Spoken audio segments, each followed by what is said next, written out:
Chapter 1. The Crash. My head is pounding, a relentless drumbeat that blurs my thoughts. I pry open my eyes against the stabbing pain, and the world swims into a blurry mess of colors. The pain's got a voice, and it's screaming from my leg. There's a white shard, stark against the red. My bone. It's out, sticking through what used to be my skin. It's hard to tell with all the blood, but I'm sure that's not where it should be. I can feel the raw edges grinding inside with every little move I make, and I'm trying not to throw up from the sight or the sensation. The rest of me ain't much better off. My arms, my chest, my face, they're all sliced up, stinging with the salt air. I taste iron on my lips, and every breath is like inhaling fire. I'm lying on sand, but it's not soft and warm. It's coarse, gritty, and mixed with something wet that's probably my blood. The remains of the plane are scattered around, a grim collage of torn metal and shredded luggage. I can't remember how it happened, but I'm sure as hell feeling the aftermath. I've got to get away from the water. The tide's coming in, lapping at my feet, threatening to drag me back into the depths. I can't go back there. I start to crawl, dragging my broken body across the sand. Each pull is torture, but fear's a powerful motivator. I find a rock, all jagged edges and cruel points, like it's been waiting here just for me. I wedge my leg against it and take a breath that's more of a sob. I shove my leg against the rock and snap, a sound like a tree breaking in a storm. The pain's so sharp, so all-encompassing that for a second, I see nothing but white. The trees around here are like something out of a nightmare, all gnarled limbs and twisted trunks. The air's filled with the screeches of things I can't see, and I don't think I want to. My hands claw at the ground as I pull myself away from the water, away from the crash site, away from the open beach. I spot a cave, a dark mouth in the side of a hill. It should be a relief, a place to hide, but the entrance is scarred with deep gouges, claw marks that tell stories of violence and survival. Whatever made those marks might call this place home, but I've got nowhere else to go. I manage to gather some of the driest bits of wreckage, and with shaking hands, I strike metal against rock until sparks catch. Fire blooms hesitantly, then roars to life, a beacon of hope in the encroaching darkness. Warmth seeps into my chilled bones, and for a moment, I let myself relax. That's when the howls start, a chorus of hunger and malice that cuts through the crackle of flames. They know I'm here now. My heart hammers against my ribs, and I realize I'm prey. And then, just at the edge where the light fights the dark, something huge moves. It's silent despite its size, but I can feel it, a presence that looms, patient and curious. My fire, meant to be salvation, has become a signal, and whatever's out there is answering the call. It's the worst news I could have gotten. I'm not alone on this island, and the night has just begun. Chapter 2. The Hunt for Sustenance.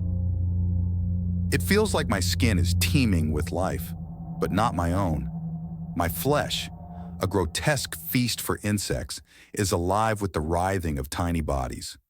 Each bite, each sting is a needle of fire in the festering wounds from the crash. My leg is a swollen, throbbing pillar of pain, the skin stretched tight over the inflamed tissue where the bone pierced through. The wound oozes with pus, a sign that my body's losing this battle. Dragging myself deeper into the twisted jungle of the island, each movement is a study in agony. The hunger rips at my stomach, a constant reminder that I'm just a few missed meals away from becoming a corpse. I need food. I need water. I need to survive.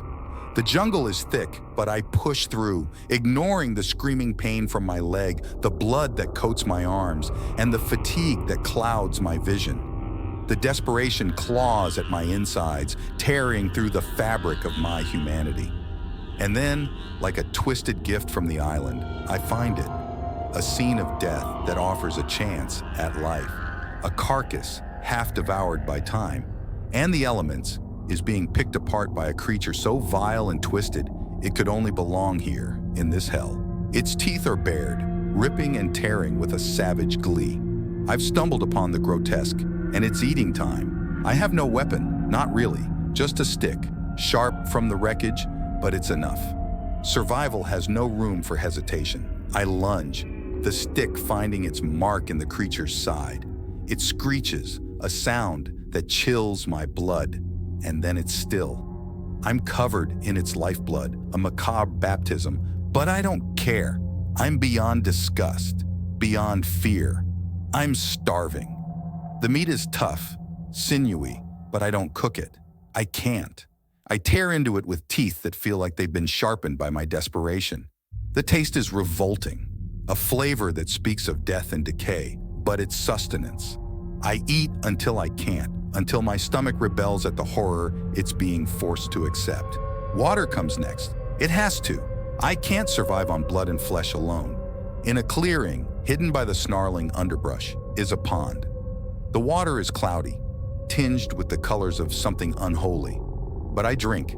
I drink like it's the last water I'll ever find, ignoring the voice in my head that screams of disease and danger.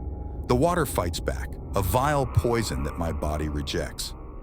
I'm left retching, heaving up the raw meat and the foul water, depleting my already dwindling resources. I'm weaker now, so weak. I lie there, on the muddy bank, gasping for air that feels too thick to breathe. Night falls, and with it, a silence that's more terrifying than any sound the island has thrown at me. But the silence doesn't last. It's shattered by a new nightmare, a swarm of creatures born from the darkest corners of fear. They're like bats, but wrong, so horribly wrong, with fangs that drip venom and claws that gleam in the failing light. They descend upon me, and I'm a man possessed. I swing, hit, and kick, anything to fend off the assault. I connect with soft bodies and hear the thud as they hit the ground. But for every one I strike, two more take its place. They slice through my skin, opening new wounds, a canvas of pain painted across my arms. When they're gone, I'm left in tatters, my body a map of agony. But it's not just the pain. It's the realization that hits harder than any of their attacks. They're learning. They're watching and adapting. They saw me at the pond, at my most vulnerable, and they waited. They attacked when I was at my weakest. And the worst news is a thought that's more terrifying than the island, more chilling than the monstrous inhabitants. They're not just animals, they're hunters. And I'm the prey they've chosen. They're learning my habits, my weaknesses, and they're enjoying the hunt. This isn't just about survival anymore. It's a game to them, and they're winning. Chapter 3. The Descent into Darkness. The throbbing in my head has become a dull, constant companion, like the drumming of a funeral march, leading me deeper into despair. My leg is a grotesque sculpture of flesh and bone, the skin around the break inflamed and angry, painted in the sickly yellow-green of infection.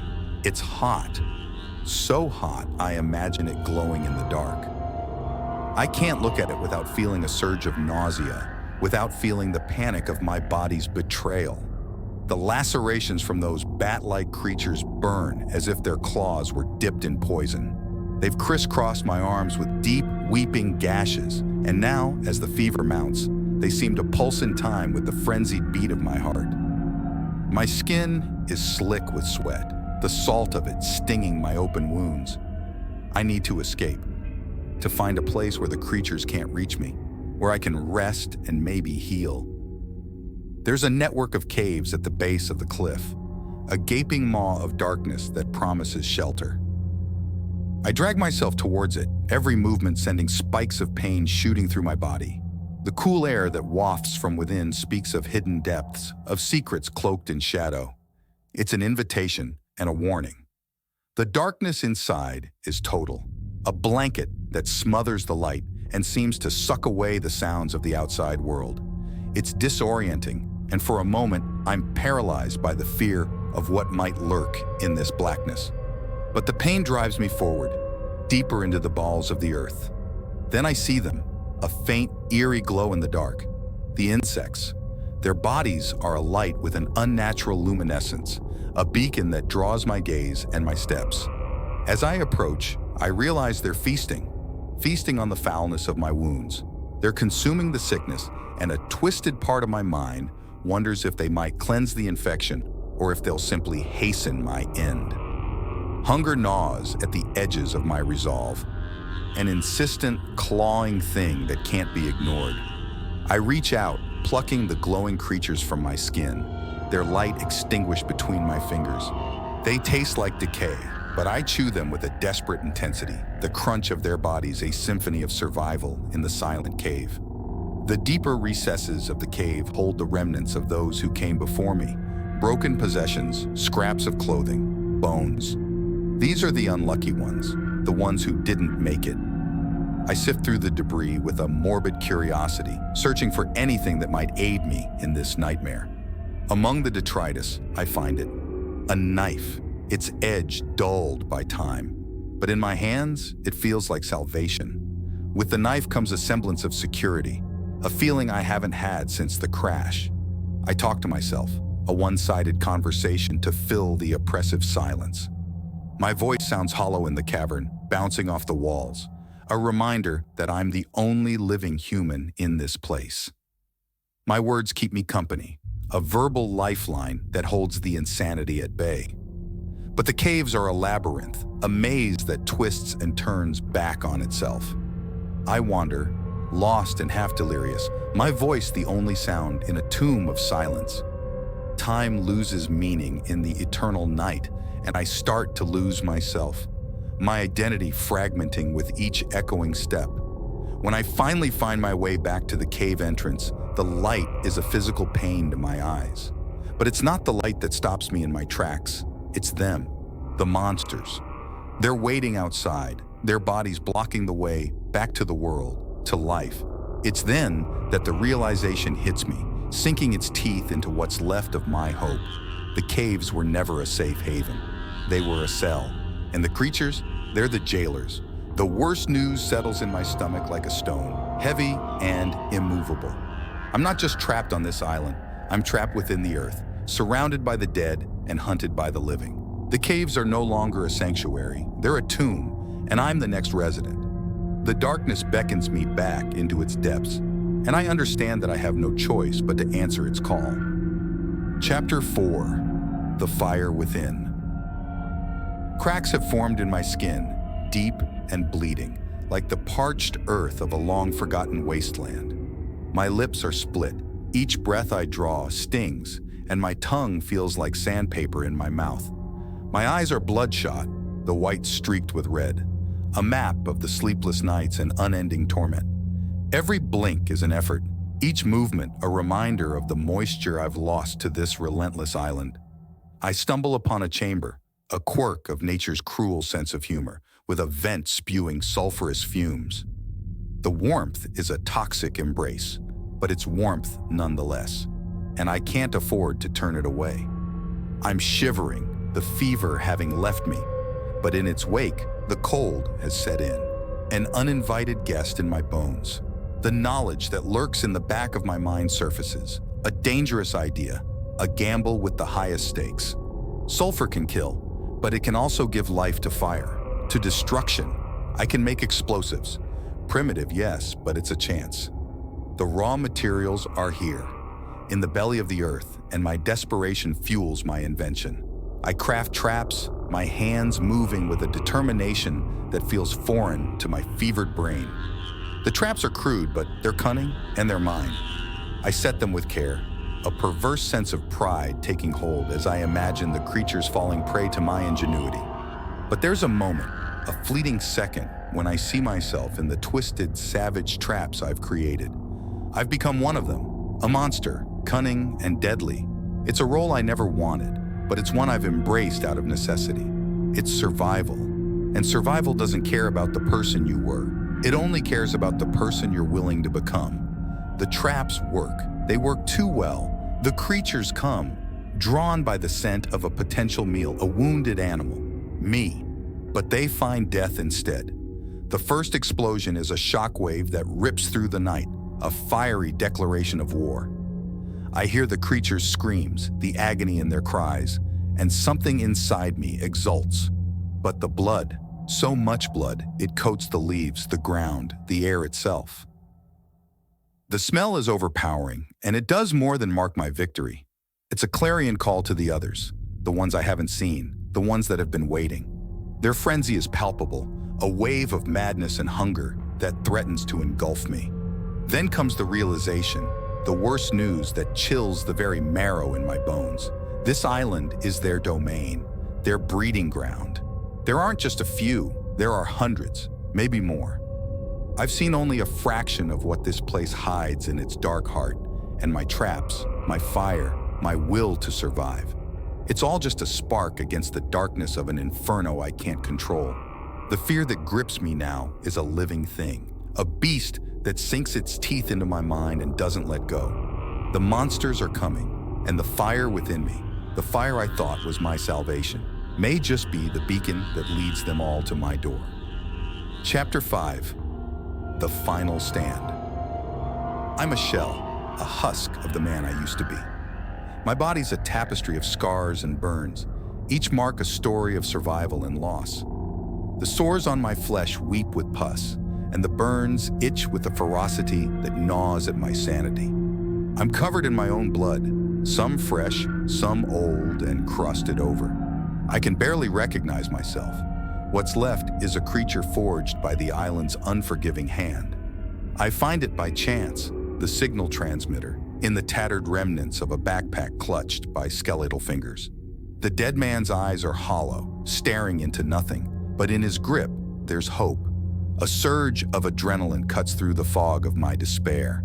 If I can get a signal out, maybe, just maybe, I can be saved. The peak looms before me, a jagged spike against the sky. Climbing with a body as broken as mine is a fool's errand.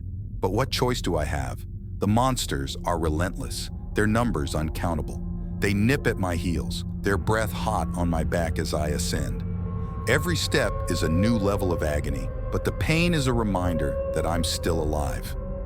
At the summit, I'm a man possessed, fumbling with the transmitter, my fingers slick with my own blood. I send out the signal, a cry for help into the void. The device beeps, a heartbeat in the silence, and then it's done. My message is out there, floating on the airwaves, a beacon of desperation. But the island has ears, and my cry has not gone unnoticed. The horde has heard, and they're coming, a sea of teeth and claws, an avalanche of hunger and fury. I've called them to me, a final, fatal mistake. I light the fire with a spark, a tiny thing that grows into an inferno. The flames lick the sky, a funeral pyre for the island's damned. I descend, the heat at my back, the monsters at my front. The fire spreads, consuming everything in its path, trees, creatures, the remnants of those who came before. It's chaos, a world ablaze, and for a moment the heat is a cleansing thing. Back at the cave, my refuge, my prison, I prepare for the end. The fire has cut off any path of escape, and the monsters, they're closing in. Their eyes glint in the firelight, 1,000 points of malice and hunger. There's nowhere to run, nowhere to hide. I'm trapped by my own making, by the island's cruel design. The rescue I hoped for, it's a dream that shatters like glass. Even if they heard my plea, who would come through flame and fang to save one damned soul? The monsters are here, their bodies pressing into the cave's mouth, and I know I won't leave this place. I'll join the ranks of the dead, another lost soul on an island of ghosts. In these final moments, as the creatures close in, there's a clarity in the terror. I've fought, I've survived, but in the end, it wasn't enough.